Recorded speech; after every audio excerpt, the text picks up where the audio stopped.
당초 예상과는 달리 의과대학 증원 폭을 얼마나 키울지는 빠졌고 대신 윤 대통령은 필수 의료 인력을 확충하는 데 초점을 맞췄습니다.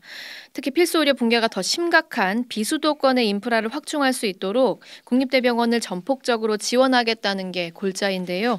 자세한 내용 보건복지부 담당하는 이은지 기자 연결해서 들어보겠습니다. 이 기자.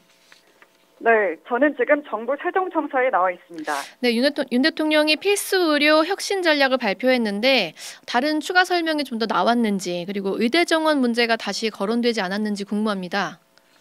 네, 2시간여 전쯤 이 자리에서 생명과 지역을 살리는 필수 의료 혁신 전략 관련 브리핑이 있었는데요. 브리퍼는 당초 알려진 것과 달리 윤석열 대통령이 아닌 조규홍 보건복지부 장관이 맡았습니다. 오늘 오전에 윤 대통령이 관련 회의를 주재하긴 했지만 발표 주체는 대통령실이 아닌 주무부처로 바뀐 겁니다. 의대 정원 문제는 수도권 쏠림으로 인해 거의 고사 직전인 지방의료, 필수 의료를 확충하기 위한 방안 중 하나로 담겼습니다. 다만 적으면 500명, 많게는 1000명에서 수천 명까지 언급됐던 향후 증원 규모는 빠졌습니다. 정부 발표안에 담긴 표현을 그대로 말씀드리면 경제협력개발기구, OECD 최하위 수준인 의사수를 늘려 필수 의료 공백을 해소하고 초고령 사회 전환에 대비할 수 있도록 의대 정원 확대를 추진하겠다 이렇게 밝혔는데요. 그간 정부가 확고한 의지를 갖고 의대 정원 증원을 위해 노력하고 있다고 밝혀온 원론적 입장을 재확인한 수준입니다. 또 의대의 수용 역량과 입시 변동 등을 고려해 단계적으로 증원하겠다며 단번에 의대 정원을 획기적으로 늘리는 지각 변동은 없을 것임도 분명히 했습니다. 조규홍 장관의 브리핑 발언으로 들어보시겠습니다. 정부는 2025년도 입학 정원 확대를 목표로 그동안 관련 업무와 관련 정책을 착실하게 추진해 왔습니다.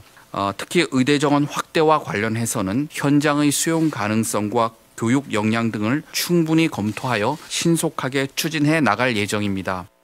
그러니까 어쨌든 내후년을 목표로 꼭 늘리겠다 이렇게 재확인하는 데 그친 거네요.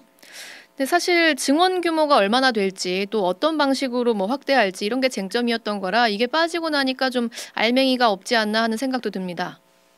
네, 실제로 출입 기자들 사이 그런 반응이 나오기도 했습니다.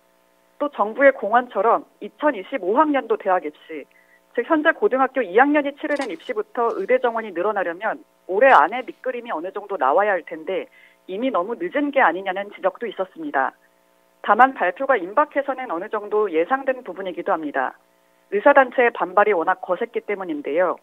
대한의사협회는 지난 17일 저녁 소집한 의료계 대표자 긴급회의에서 정부가 의대 정원 확대안을 일방적으로 발표할 경우 사실상 총파업도 불사하겠다고 밝힌 바 있습니다. 당시 결의문을 낭독한 이필수 의협회장의 음성으로 들어보시겠습니다. 이와 같은 의료계의 우려와 경고에도 불구하고 정부가 의대 정원 확대 정책을 일방적으로 강행한다면 우리나라 의료의 미래를 걱정하는 전국 14만 의사들은 정해진 로드맵에 따라 즉각적인 투쟁에 돌입할 것이며 모든 수단과 방법을 총동원하여 강력히 저항해 나갈 것임을 천명한다. 아주 강경한 입장인데 그 의대 증원에 대해선 전혀 협상의 여지가 없다는 건가요? 네, 그래서 정부는 의대 정원 증원 규모를 대략적으로라도 명시하는 방안도 검토했지만 일단은 반발을 의식해 속도 조절에 나선 것으로 알려졌습니다. 의협은 코로나19 유행 첫 해인 2020년 당시 복지부와 의료계 간 구사 합의를 이행할 것을 촉구했는데요. 의대 정원 문제는 코로나19 상황이 안정화된 후 의정협의체를 통해 논의한다는 게 핵심입니다. 복지부와 의협은 올 초부터 현재까지 의료 현안 협의체에서 총 14차례 회의를 가졌는데 아직 의대 정원 규모를 구체적으로 논의하지는 않은 것으로 파악됐습니다. 또 방송 직전 의협이 이번 발표와 관련된 성명을 내놨는데요. 필수 지역 의료의 육성과 지원 필요성에 대해서는 의료계도 크게 공감한다며 필수 의료 기피 및 붕괴가 극복될 때까지 관련 종사자의 사법 리스크를 완화하고 충분한 보상을 해달라고 촉구했습니다. 의대 정원 확대는 큰 틀에서 열린 마음으로 논의할 의향이 있지만 그 논의는 당사자이자 전문가인 의료계와 이루어져야 한다는 게 의협의 입장입니다. 네, 필수 지역 의료 육성, 지원 필요성은 공감하지만 어쨌든 의대 정원 확대는 그 의정 협의를 벗어난 논의를 절대 인정할 수 없다. 이런 입장인데 그러면은 그 지방 필수 의료 확충 방안은 구체적으로 어떻게 됩니까? 네, 이번 발표의 핵심은 국립대병원의 역할과 기능을 획기적으로 강화하겠다는 겁니다. 지금은 지방 환자들이 암을 포함한 중증 질환을 치료받으러 이른바 빅5 같은 수도권 상급 종합병원을 찾는 원정 진료가 많은데요. 또 응급실 뺑뺑이 사건이 반복된 것도 관할 병원에서 응급 환자의 수술이나 입원 등 원스톱 처치가 어려웠던 이유가 컸습니다. 앞으로는 비수도권에서도 서울 대형 병원 수준의 진료가 가능하도록 국립대병원의 역량을 끌어올리겠다는 겁니다. 이를 위해 필수 의료 분야 교수 정원을 크게 늘리고 총 인건비, 정원 등의 규제도 풀기로 했습니다. 실제로 국립대병원은 연간 임금 인상률이 1, 2%에 그쳐 민간 병원과 비교해 경쟁률이 너무 떨어진다는 지적이 많았습니다.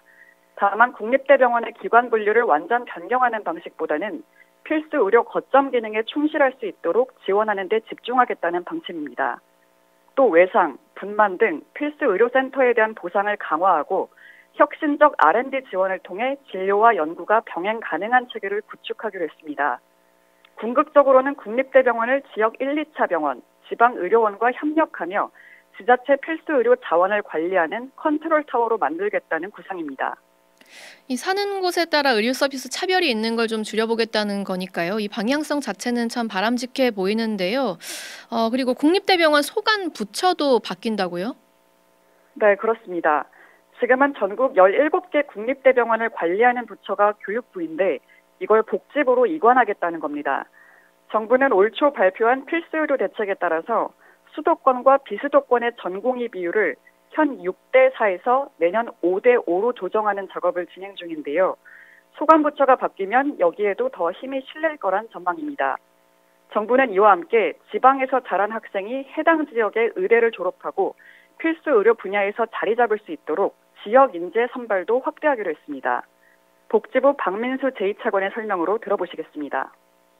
한 연구에 따르면은 그 지역 출신 학생이 그 지역 의대를 졸업하고 그 지역에서 수련을 한 경우에 그 지역에 남을 확률은 85% 이상이라고 합니다.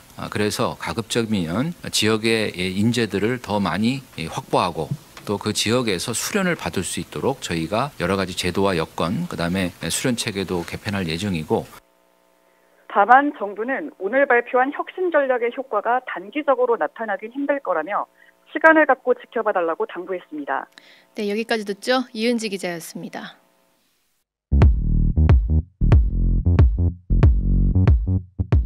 오늘 하루 뉴스 맥락 정다운의 뉴스톡이면 됩니다. 유튜브 노컷 채널 알림 설정하시면 매일 오후 5시 30분 실시간 참여하실 수 있습니다.